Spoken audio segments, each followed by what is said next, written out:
Kaibigan, kumusta po kayo?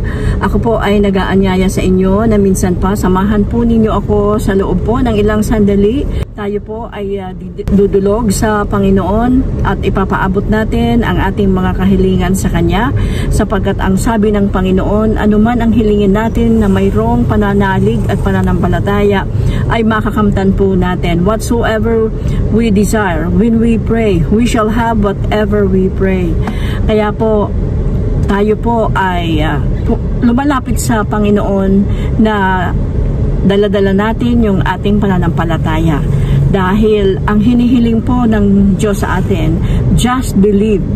Kinakailangan pong sumampalataya tayo na tutugunin ng Diyos at alam ng Diyos ang kanyang ginagawa at may magandang ginagawa ang Diyos at may magandang plano ang Diyos para po sa buhay ng bawat isa sa atin.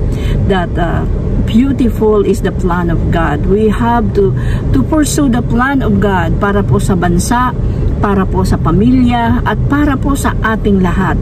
Napakaganda ng plano ng Diyos. Wala po siyang plinano na tayo ay mapahirapan, masaktan, mabigo. Wala po sa plano ng Diyos na tayo po ay magdusa. Sapagkat ang sabi niya po sa kanyang mga salita, good is the plan of God for us. At isa po sa mga gawain ng mga nananampalataya ay yung tayo po ay mag-antay sa leading ng Panginoon. Hindi po tayo basta-basta kikilos na wala sa leading ng Holy Spirit.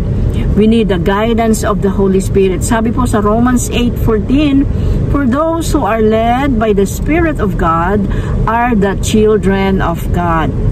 Sapagkat ang sinumang anak ng Diyos ay siya ay pinapangunahan ng Espiritu ng Diyos. So, napakaganda po itong sa Romans 8:14 na those who are led by the Spirit of God are children of God. We are children of God, therefore, hindi na po sarili lang natin ang ating susundin, hindi lang po yung gusto nating direksyon, kundi yung kalooban ng Diyos, yung ninanais ng Diyos, yun po ang mangyari sa ating mga buhay. Sabi po sa John 1:12, to all who did receive Him, to those who believe in His name, He gave the right to become the children of God. Sa lahat pong sumampalataya sa Diyos, yung nanalig sa kanyang banal na pangalan, ay pinagkalooban niya ng karapatang maging mga anak ng Diyos. So, we are blessed to be children of God. Tayo po ay mga anak ng Diyos and we are led by the Spirit of God. Tayo po ay pinapangunahan ng Espiritu ng Diyos. So, today po, ang isa po sa leading ng Holy Spirit sa atin is to pray for our country, is to pray for our government, and to pray for those who are in authority. Kaya po, samahan nyo ako, mga kaibigan ko, mga kapatid ko, tayo po ay manalangin para sa kapayapaan ng ating bayan, para sa kapayapaan ng ating bansa. Sapagkat totoo po na we need God. No? It's only Him ang kailangan natin po na tulong para tayo po ay patuloy na mabuhay na mapayapa dito sa ating bayan. Tayo po ay manalangin, mga kapatid, para sa ating bansa, para po sa ating bayan. Panginoong Diyos, kami po ay lumalapit sa iyo. Nagpapasalamat po kami sa magandang plano mo para sa aming bayan. Salamat, Panginoon, sapagkat ang aming bayan ay iyong pinili upang maging liwanag, maging tanglaw ng iyong liwanag dito, Panginoon, sa Asya at sa mga karatig puok at sa buong mundo. Salamat, Panginoon, sa calling mo sa bansang Pilipinas to be a righteous nation, to be a nation, O God, na kung saan missionary sending nation, Panginoon. Salamat o Diyos sa iyong magandang plano para sa bansang ito, na ito po ay tinawag mo para maging isang sheep nation, isang tagasunod mo, Panginoon, ang bansang ito. Salamat o Diyos na maganda ang plano mo para sa bayang Pilipinas, Panginoon. Lord, ipinapanalangin namin katulad po ng iyong mga salita na kinakailangan na kami manalangin para sa aming bayan, na kami kinakailangan manalangin para sa aming mga namumuno at mga nasa autoridad. Panginoon, ipinapanalangin namin ang lahat, Panginoon, ng mga aspeto, Panginoon, at departamento, Panginoon, ng aming pamahalaan. Lahat, Panginoon, na humahawak, Panginoon, ng mga strategic, Panginoon, na mga posisyon sa aming gobyerno. O Diyos, pangunahan mo po sila. O Diyos, Panginoon, tinataas po namin sa iyo ang judicial system ng aming bansa.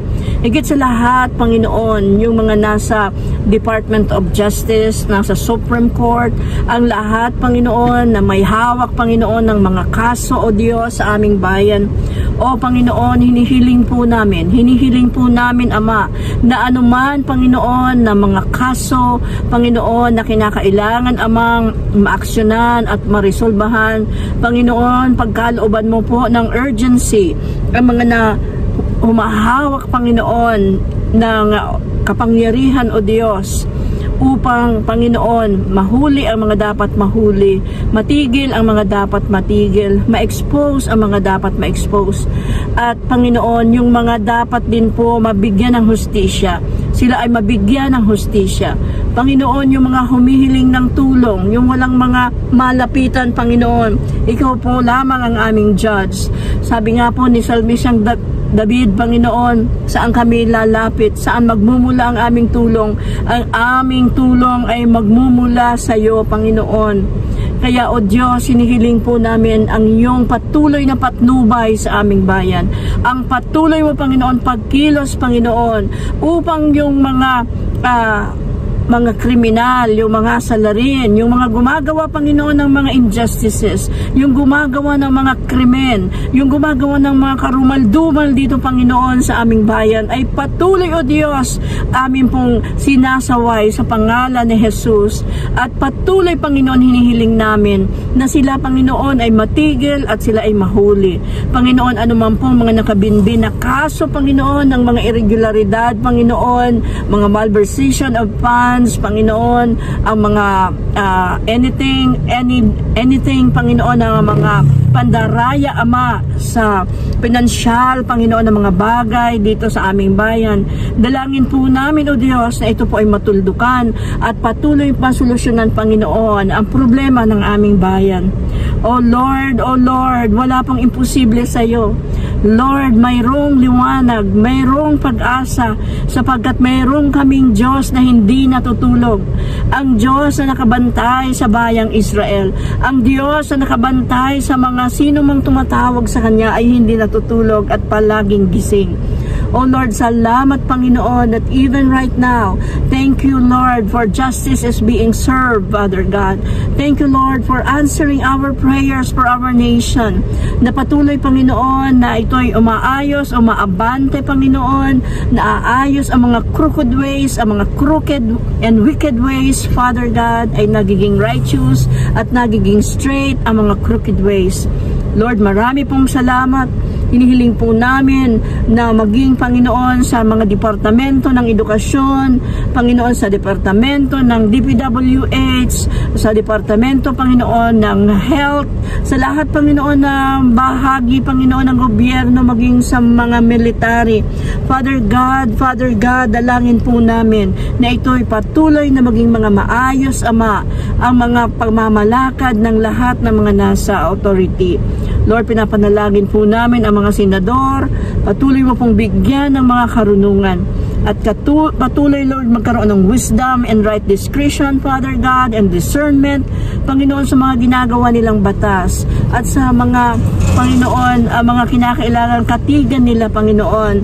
Yung mga dapat, Panginoon, makorek, Panginoon, at yung dapat na maayos, Panginoon, na mga sitwasyon, na mga problema, Panginoon, mga gusot, mga problema sa aming bayan, Panginoon. Tulungan mo, Panginoon, ang aming mga congressmen na sila, Panginoon, ay maging excellent sa kanilang mga trabaho. Nagawin nila, Panginoon, ang at the most, Father God, ng kanila pong mga kakayanan, at higit sa lahat, manangan sila at humiling ng karunungan mula sa iyo. Guide them, Lord, and direct them, Lord. Ano po yung mga batas na dapat gawin? Ano ang mga batas urgently na dapat ipasa sa aming bayan? Panginoon, pinapanalangin po namin, patnubayan mo ang aming mga congressman. Panginoon, simula, Panginoon, sa Batanes, hanggang doon, Panginoon, sa Abra, hanggang Panginoon sa La Union, hanggang Panginoon sa Mountain Province, hanggang Panginoon sa Region 1, Region 2, Region 3, Region 4, Region 5, Panginoon, dito sa Bicol. Hinihiling namin, Panginoon, that you reign, Father God, sa mga regions na ito. Dalangin namin, Panginoon, na patuloy mo, Panginoon, na bigyan ng karunungan ang bawat mga gobernador at na mga nakaposisyon, Panginoon, sa bawat mga probinsya na ito, kasama na rin po ang National Capital Region. Lord God, dinadalangin po namin pababa doon sa Region 6, Region 7. We call them blessed, oh God. Region 8, we call them peaceful. Region 9, Region 10, 11, and 12, Father God, hanggang doon sa hulo, Panginoon. Hanggang doon, Panginoon, sa mga ibabang party, Panginoon, ng aming bayan, ng aming bansa. Dalangin po namin na maghari ka. Dalangin po namin ang kapayapaan. Dalangin po namin, oh God, na maghari ang katotohanan, maghari ang kapayapaan, at patuloy, Panginoon, na we pray, Lord God, na ang morality ng mga tao, Panginoon, ay patuloy pong itong umangat, at ang mga tao, Panginoon, ay magkaroon ng banal na takot sa iyo. Dalangin po namin, bigyan mo ng kalakasan ang iyong mga lingkod. Bigyan mong kalakasan, Panginoon, ang mga guro sa kanilang pagtuturo, Panginoon, sa younger generation, sa next generation. Bigyan niyo po sila ng pasensya, bigyan niyo po sila ng wisdom, bigyan niyo po sila ng mga panibagong mga ideas. Give them, Lord, tuition them, Lord, with brilliant ideas what to do, Father God, upang, Panginoon, patuloy na matuto, Panginoon, hindi lang po head knowledge, kundi, Panginoon, pati po emotionally maging strong ang mga next generation, maging strong ang kanilang mga spirit, maging strong sila, Panginoon, ang kanila pong hindi lang ang intelligence quotient nila, kundi, Panginoon, ang emotional quotient ng mga estudyante, ang mga comprehension, Panginoon, na mga bata, Panginoon, sa kanila pong mga binabasa, Panginoon, ay patuloy pong pagkalooban mo ng karunungan ng aming pong mga kabataan. Sinabi mo, Panginoon, na ang sino mang nangangailangan ng karunungan, any one of you lacks wisdom, let him ask from God, who gives to all men liberally. Lord, maraming salamat po. Maraming salamat, Panginoon, sa karunungan. Maraming salamat po, Panginoon, sa kalakasan, at patuloy, O Diyos, na pinag-pray po namin na magkaroon po ng mga kapayapaan sa bawat mga campuses. Panginoon, mawala po ang mga hazing, mawala, Panginoon, ma-expose, Panginoon, ang mga bullying, Panginoon, at patuloy, Ama, na magkaroon ng mga curriculum, Panginoon, ng mga God-fearing curriculum. Lord, dinadalangin po namin na hindi po matuloy ang mga curriculum na magtuturo sa mga at magbubukas ng kamalayan sa napakamurang edad, Panginoon, ng mga bata. Panginoon, patungkol, Panginoon, sa mga sexual na education. Lord God, bigyan mo po ng wisdom ang mga nasa Department of Health, the right discernment, Department of Education, Lord God, ng tamang panahon para, Panginoon, sa pagtuturo sa mga bata ng mga bagay, Panginoon, na dapat nilang maunawaan pag sila, Ama, ay nasa tama ng sitwasyon ng mga pakapagdidesisyon na sila. Panginoon, dalangin po namin ang patuloy, Panginoon, ng iyong paggabay, ang paggabay, Panginoon, give guidance, Lord, sa mga gumagawa ng curriculum sa Department of Education, Father. Salamat po, O Diyos. Salamat, Panginoon, na magkaroon po ng banal na takot sa iyo ang mga guro, Panginoon, at yung mga namumuno, Panginoon, sa Department of Education. Lord, dalangin po namin lahat, Panginoon, ng about sa issue, Panginoon, ng peace and order situation dito sa Pilipinas. Hinihiling po namin na bigyan mo ng karunungan ng aming presidente na hindi po siya magkakamali, Panginoon, sa anumang pong mga balakin, sa kanilang mga desisyon, Panginoon, sa pakikipagrelasyon, Panginoon, sa iba pong mga Southeast Asian nations, at Panginoon, sa aming pakikipagrelasyon sa Amerika, pakikipagrelasyon sa China, pakikipagrelasyon sa aming mga kapitbahay na bansa. Dalangin po namin, Panginoon, bigyan mo ng patuloy na wisdom po ang aming presidente. At Panginoon, magkaroon po siya ng mga mabuting tao, Panginoon, na mga advisors, Lord God, na mga God-fearing, Panginoon, na mga excellent, competent, Panginoon, na mga tao na nasa likod, Panginoon, na nakapalibot sa aming presidente. Father God, finally, we pray, Panginoon, sa sitwasyon ng aming Vice Presidente. Ikaw po ang nakakaalam, Panginoon, ng mga dapat mas magandang gawin, Panginoon, sa mga kaso na kanyang mga kinahaharap. Dalangin po namin, Panginoon, na anuman pong ikapapayapa ng aming bayan sa hindi ikakahati ng aming bayan, Ama. Ikaw po, O Diyos, ang nakakaalam. Kaya dalangin po namin, Thy will be done. O God, Panginoon, sa aming bayan. Thy will be done, Panginoon, sa aming dating presidente. Panginoon, Thy will be done, Panginoon, sa lahat, Panginoon, ng mga administrators, sa lahat, Panginoon, ng mga department heads, sa lahat, Panginoon, ng mga namumuno, Panginoon, sa aming bayan. Panginoon, O Diyos, ikaw lang po ang aming pong masaasandigang tunay, Panginoon. You are our anchor, the anchor of our faith. So we call upon you, Lord, and we thank you, Lord. We thank you, pinagkakatiwala po namin ang aming bayan. Pinagkakatiwala namin sa iyo, Panginoon, ang bayang Pilipinas. That the Philippines is blessed, Father God. Patuloy po namin, Panginoon, hinihiling sa iyo na pagkalooban mo po ng karunungan ang Bangko Sentral at ang lahat ng humahawak ng pamamalakad, ng pamimera, Panginoon, at ng ekonomiya ng aming bayan. Na ito, Panginoon, ay mapaayos nila at ito, Panginoon, ay maging maayos ang takbo ng aming ekonomiya. Father God, thank you, Jesus. Thank you, Lord, Panginoon, na ang aming mga magsasaka ay masuportahan sila, Panginoon, sa kanila pong mga pagtatanim at sa mga produkto, farm to market road. Ito po ay maging mga maayos, Panginoon, at magkaroon po ng mga mabuting, magandang presyo, Panginoon, sa bilihan ng mga palay, ng coconut, Panginoon, ng mga mais, ng mga tanim, ng mga gulay, Panginoon, na hindi po madidihado ang mga farmers. Hindi po, Panginoon, madidihado, Panginoon, ang mga coconut planters. Hindi po madidihado, Panginoon, yung mga nagtatanim ng palay. Dalangin po namin na maging maayos at favorable din sa kanila ang presyo, Panginoon, upang makabawi, Lord God, ang mga farmers namin, Lord, sa kanilang mga kapital, sa kanila pong mga labor, payments, sa mga babayarin, at ganun din sa mga pang-abono, Panginoon, maging sa mga hog growers, Lord, Panginoon, dalangin po namin ang iyong pong biyaya na huwag pong magkaroon ng sakit ang mga alagang baboy, Panginoon, at maging stable po ang price nito, yung kayang-kaya lang po, Panginoon, ng mamamayang Pilipino. Panginoon, we pray that the price of prime commodities, oh God, we just be normalized, Father God, at Panginoon, ito pong presyo ng aming mga bilihin ay makaya, Panginoong, maabot ng mga maralita.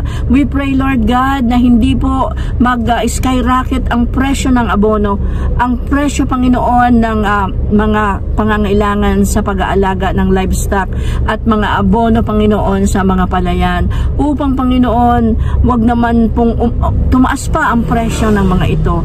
Even, Panginoon, ang presyo ng krudo.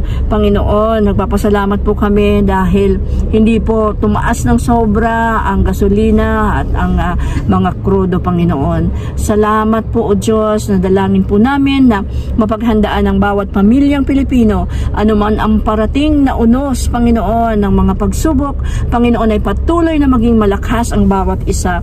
At ang bawat isa, Panginoon, ay umasa sa iyong banal na Espiritu Santo, ang guidance ng Holy Spirit, that we will hear from you, Lord God, that we Hear, O God, your direction, that ang bawat family, Lord, magkaroon ng panahon na mag-search out sa iyo, Panginoon, at makinig sa iyong mga instructions, Panginoon. Lord, maraming salamat po sa oras na ito. Salamat po sa pagdinig mo ng aming mga panalangin. Salamat po, O Diyos, dahil walang imposible sa iyo. Salamat, Panginoon, dahil patuloy pong umaangat ang aming mga buhay. Salamat, Panginoon, sa pagtugon mo po, sa pagsagot mo po ng aming mga panalangin. Salamat po, O Diyos, sa pangalan ni Jesus. Amen. Well, friends, maraming salamat po sa inyong pakikinig. Si Ate Chucy Aguilar po ito, inyong nakasama. Ako po ay isa sa ating pong mga intercessors of the Philippines. Bilang isa po sa mga coordinators ng Intercessor for the Philippines, nagpapaalala po tayo sa lahat ng ating pong mga mamamayan. Idulog po natin sa Diyos. Idulog po natin sa Diyos. At magkaisa po tayo sa panalangin. Nasaan man ang dalawa o tatlo na nagkakaisa sa isang bagay, pag ito'y inihatid natin sa Panginoon sa panalangin, ito'y Kanya pong pangyayarihin, ito po ay Kanya pong gagawin para sa atin. Because Jesus is the same yesterday, today, and forever. Kung noon po siya ay naghihimala, kung noon ay siya ay nagpapagaling, kung noon po siya ay sumasagot ng mga dalangin, ngayon din po ang Diyos ay masagana, tapat sa Kanyang mga pangako. Totoo pong mangyayari ang Kanya pong mga pangako sa atin. Thank you, Lord. Thank you, Lord.